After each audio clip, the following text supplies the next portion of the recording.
Hi, how are you today, my friends? I miss you all, and I wish you enjoying this video and have a nice time. In this video, I'm talking about when religions and science sit at the center or source in this section on the origin of a species from Charles Darwin and brief history of time from Stephen Hawking.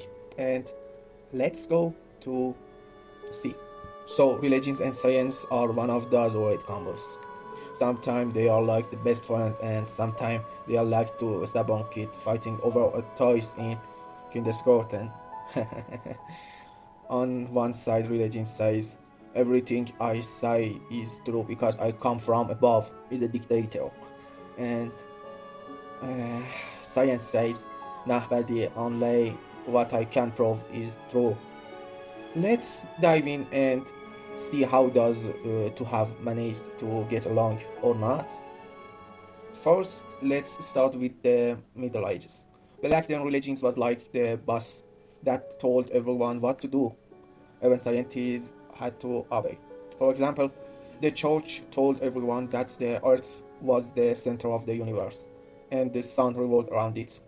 Then Pope Galileo come along and said, no, the earth moves. The church respond, what? Go to Jalil and think about your life choice. But to be fair, religions did help science in some ways. During the Islamic Golden Age, Muslim scholars like Al-Biruni and Avicenna wrote tons of books, medicine, math, chemistry, and etc. All of it advanced. Honestly, if it were not for them, we might still be struggling to subtract to. Let's talk about one of the biggest clashes, is evolution. Oh, Charles Darwin come along and said human evolved from monkeys, and we covered in its Earth evolution videos on this channel. You can see that in this channel. And religions were like, watch your mouth, and we come from Adam and Eva. Darwin replied, okay, but I have evidence. Look at the monkeys. Don't you see that resembles? Religions responded, we don't care about your evidence. We have a box. Nowadays, some religions have a stuff in their stance saying, fine, maybe God used the monkeys as a stepping stone, but the main work was still his. Now, let's move on to the Big Bang. We are talking about Big Bang in this channel, and you can see that. The theory that say the universe started with a massive explosion. Religions initially said an explosion. That's nonsense. And the world was created by God in 6 days. But as science provided more proof, some religions adjusted their view, saying, well, maybe that explosion was a part of God's plan. In short, religions can be like a spirit teacher who says, only I'm right. Meanwhile, science is like a mischievous student who asks, then we can't improve this. Interestingly, many good scientists believe in God. For instance, Isaac Newton, who discovered the laws of gravity, said all this order in the universe can't be random. There must be a God behind it. Or Einstein, who famously said, God does not play dice.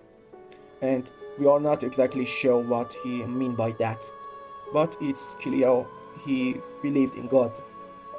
One place where religions and science can work together is ethics. For example, in debate about artificial intelligence or cloning. Science say, I can create a new human. Religions respond, hold on, is this the right thing to do? Do you have a conscience? Science sometimes pushes ahead without religion's approval, but whenever it messes up, religion says, see, I told you not to. Today, technology has joined the game. People ask, if God exists, why can't we call him? Or if it doesn't, he sent a text. Maybe the answer is the religions wants to people to believe on their own, not find Google on the Google map. In the end, religions and science are like two people with completely different personalities. One relies on the heart and faith, while the other depend on the brain and evidence. If these two could work together, the world would be much better place. But if they keep arguing like Galileo and George. Will someone going to jail again? I hope you enjoying this video. I wish you success and adios.